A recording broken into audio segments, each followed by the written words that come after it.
Hey friends, how's it going? I haven't gone live on YouTube in forever, but here I am giving it a go.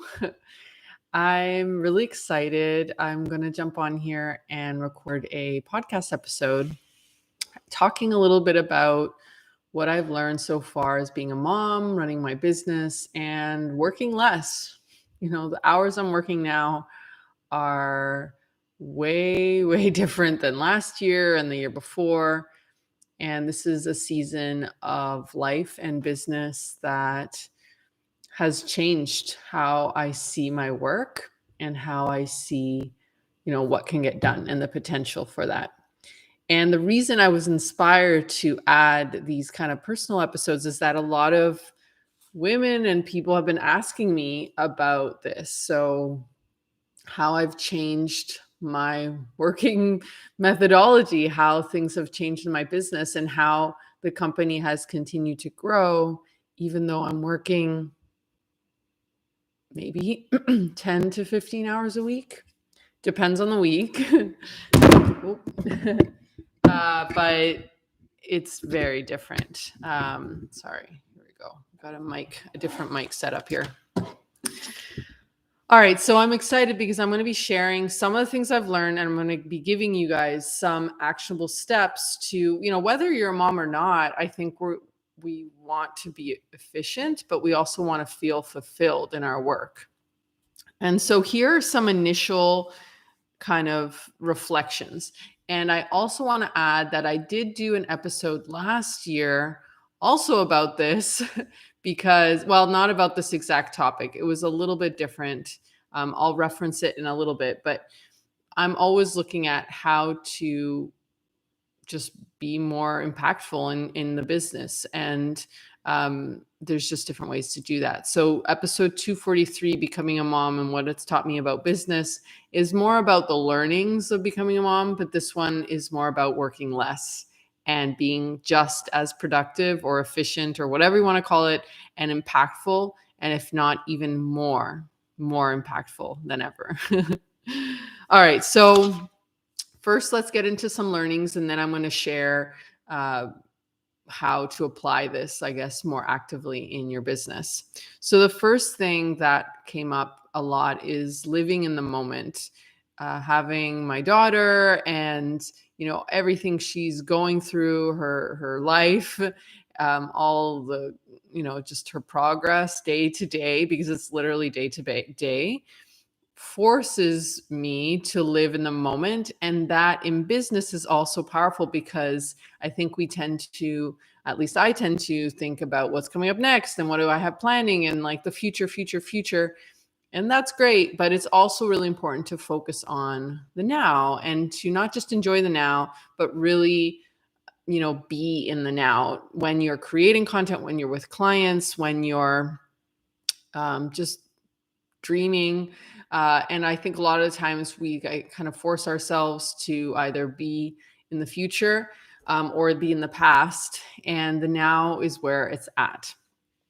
I think there's just like this addiction with planning as well, which I love planning, but there's so much richness in the now, and the now can be just as important. So an example of this is yesterday I was looking at some SEO proposals, and I was looking at how I could service clients better. And I've been just developing some different ways that people can work with me. And I found myself just feeling a little stuck around a certain proposal I was sending. And so instead of like, I don't know, forcing myself to send it, or instead of kind of getting stuck or even not sending it right at all, I allowed myself to be in the now, and I started to ask like, what's going on here? And I just realized like I needed a little more time to really feel like what I was sending was going to help people and help my clients. So I waited. I just took a walk. I got away from the screen. I did actually some other things that I had to do. And then I came back and I felt much clearer. So that was me living in the now, because again, I feel like we struggle with that in general. Um, The other thing that comes up a lot with just mom, but I think before becoming a mom, this was an issue too, is like feeling like there's not enough time. And it's just kind of like a mantra in my head. There's not enough time. There's all this stuff to do. Like the list feels like infinite. And now I try and just think the opposite. There's always enough time. And the funny thing is that there is, like for the things that really need to get done, but there's a difference between intentionally living that way versus just kind of like stumbling and just, things always get done, but in this way that just feels like there's never enough time. So I'm really working on practicing reminding myself there's always enough time. There's always enough time. And also intentionally living that way, so that the way I'm planning my day, the way I'm planning my month, my quarter, my year, my next 5 years, 10 years, both personally and professionally, is from this idea of like, there's enough time, there's enough resources, there's enough money, there's enough people to support me. And that just changes everything. And it's really different way of seeing things. So I invite you to think about that. And then the last thing that kind of like mindset stuff that I'm starting here with is allowing myself to trust my timeline. And I've learned this a lot from one of the coaches I work with, which is Taylor Lee. And she talks a lot about everybody's divine timeline, everybody's timeline. And at first, this didn't really make sense to me because I'm like, well, I need to get here. Like, I don't care about like my timeline. I just want to get there. And the truth is, like, we all have our path that's here to teach us something. And so that means that sometimes maybe something not coming right away is just an opportunity for us to learn something, right? So now instead of like pushing, forcing, again, proposal, client situations, or anything going on in my business, like any project, anything going on, I'm really conscious of like, what feels good and trusting that the timing of it is going to come together perfectly. And so that again changes the way I approach many, many things in my business. All right. So now let's talk a little bit about like how you can actually, how I've applied some of these things. And I've kind of given some examples already, but in terms of my marketing planning and my SEO planning, what has come up big time is focusing on quality over quantity. So I've actually brought down the amount of podcast episodes I'm planning. I've brought down the amount of blogs I'm planning to do because I really want to create high quality content that's really impactful. And that doesn't mean I might not turn around and create like more, but the baseline of what I'm starting with is actually simpler for me. And so I feel like that can get done, no problem. And it's not like this big pressure. I used to like aim higher with content publishing and creation, which again, maybe that's a season that you're in. But right now, being a mom, I find that actually setting the bar lower feels really good. And then I do tend to create more anyway. So it kind of goes above that, but it just makes it easier. And the focus is very much on quality instead of quantity, like a certain amount of episodes per month or whatever. Something else that's helped me a lot is planning out larger pieces of marketing and SEO, and then using that structure for creativity. So for example, I went ahead this year and I actually planned out my whole year of marketing. I'm not quite done, but I have this really nice structure in terms of these are the blogs I want to do, these are the podcasts I want to do. And so this feels really safe to me. It feels really easy because now all I have to do is show up and do that content. I mean, that's a big part of it, but it's easier for me to just come and give in this way. And then if other ideas come out and I feel called to do other things, I will, but I have this structure that feels easy for me to get into, right? So there's that. Just like yearly planning has felt really good. Just doing like these bigger plans, and they don't have to be perfect. That's another thing. Like as long as it's kind of 80% done, it's good enough. Because then I can go back and tweak it as I go along. But this creates a lot of just like this beautiful structure for me to play in instead of figuring it out day by day or month by month. Like I used to plan out my content, usually quarterly, or just on the fly. And that was fine. But I really love now this like yearly plan. It feels really good to me. And then the last thing here is that in terms of marketing and SEO is that just asking for support, and there's always support. So whether that's support at home, whether that's support from my team, whether that's just support from myself of like, what do I need right now? Just like taking that moment to really identify what do I need. I feel like as moms, you can kind of get into this pattern of thinking like you need to do it all and no one can do it and like you're alone. Like I've definitely felt those moments, and it's a lie. You're not alone, like absolutely not alone. There's always support available. I think it's being humble to ask, and also realizing that, you know, getting help with your baby is of service for your baby and for you. I think a lot of moms feel like they're the only person in the world that their baby needs. And yes, like there are periods where the baby does need a lot of the mom, but it's just not sustainable.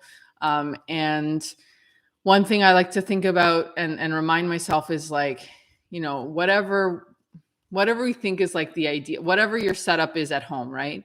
If we think back to like caveman times where there's tribes and you know, there was communities of women who would help each other with their children.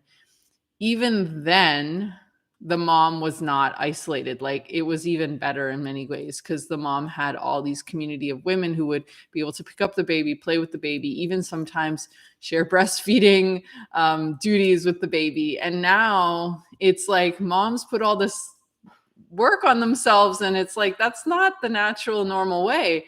Babies, like, you know, I think humans like to be in community. So finding your support system, like not being ashamed of that, not being ashamed of asking for help. Like this is going to help you. It's going to help your baby. You're like allowed to feel like yourself, right? While becoming a mom. Anyway, that's like a whole other topic, but I think it's important to note. All right. Some additional kind of things that have helped me is to really, really look at my priority of tasks and identify what actually needs to get done. Because I used to just do all the things, right? And now I can't do all those things. So again, looking at of everything I need to get done, what is like the highest priority, both in business and at home. And I personally have just allowed myself to allow the dishes to be like, there's dishes in my sink now. It's fine. I'll get that to them later. Like house stuff, I'm okay with some level of messiness. I know we all have different levels of messiness. Just accepting that imperfection of life just allows me to focus on like what actually needs to get done. And part of that is like it's okay to disappoint others when, you know, maybe your priorities are a little bit different than theirs. And so that can be hard, kind of like some boundary setting there, but prioritizing your high level tasks can really, really help. Something else I prioritized a lot in the last few months is focusing on how I want to feel versus what needs to get done. So again, if I look at my marketing, I like really want to feel lit up, like I'm giving you guys everything I have, like just really good content with SEO, with content creation, with digital marketing, with you know, personal updates like I'm doing now. And so me to feel that way, I have to think about what needs to happen. So that's really a different way to look at it. And you might change how you plan and create content based on how you feel versus what like you feel needs to get done, right? And that's very, like, I even invite you to ask yourself, is that really what needs to get done? Like sometimes we tell ourselves a story about that and it's not true. Okay, so I hope that helps. And then as a little bonus, I have some tools that I like to use because I'm all about it being, I'm a tool junkie. All right, so a few tools that have helped me a lot, just three.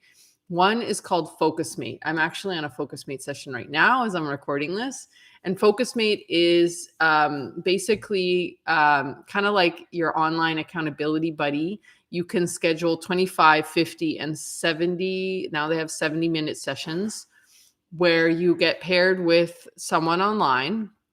You share, you're on the video, you share what you're going to do, and then you go and do it. And I found this so helpful, especially for tasks that feel heavy, or if I'm just needing that, again, that accountability. It can be really, really helpful. And I also have made some buddies, like some friends on FocusMate. Just you get to favorite people, and you can also book with specific people. Like if you don't like meeting strangers, that's totally fine. You can actually kind of repeat certain sessions as long as the other person's into it too. So FocusMate, big tool, discovered it. It's been over a year now, almost 2 years. It's made a big difference. The next one is Beeminder. This one's really interesting. At first, I was kind of against it, but now I'm like really into it and I use it every day. So Beeminder is a kind of like a goal tracking tool. However, it's got an added heat to it and an edge to it, because if you don't complete whatever you say you're going to complete, they actually charge you. Stick with me here. So I have, for example, a goal. Every day, almost every day, I read about SEO because I'm an SEO expert and I want to stay up to date with what's going on. And I struggle to read, but I have a few resources that I really like to read about. And so I have a goal that every day I have to read something. It can be like I've set just for myself, like it can be a few paragraphs, it can be a podcast, it could be a book. I mean, there are SEO books, yes. But it has to be something that I'm learning from.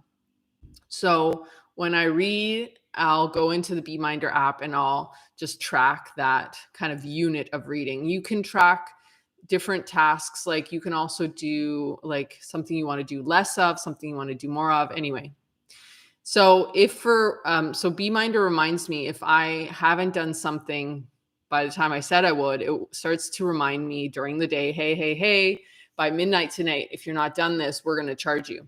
So they start with like $5, then it goes to 15, then it goes to 30. It kind of starts getting spicy.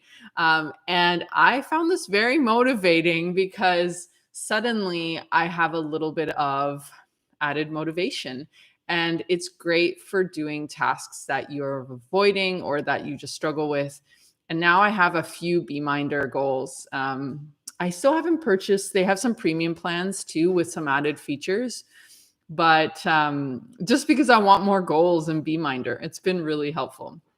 All right. And then the last app that I want to recommend is the Notes app on iPhone. So if you're not on iPhone, I'm sure you could find the equivalent for Android.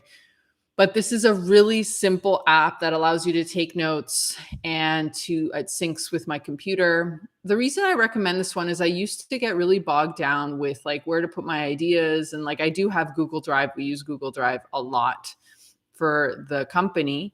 But sometimes even like planning this episode, I had a bunch of notes that I had written a month or so ago, and I just did them in there. So the reason I recommend this is to simplify. Like sometimes we look for distractions around planning and it's like, can I just do this in notes? Yes, let's do it and get it done.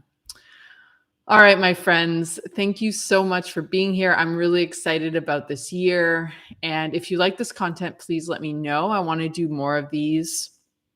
And I just love to know also where you're at with your work, with your planning, with your marketing planning. If you want to hang out with me on Instagram, it's digitalbloomiq.com or Digital Bloom IQ. My site is digitalbloomiq.com. You can also email me, cynthia@digitalbloomiq.com, and just tell me what you thought of this episode and how your planning's going, how it's feeling, whether you're a mom or not. All right, have a great day, and I'll see you guys around. Bye.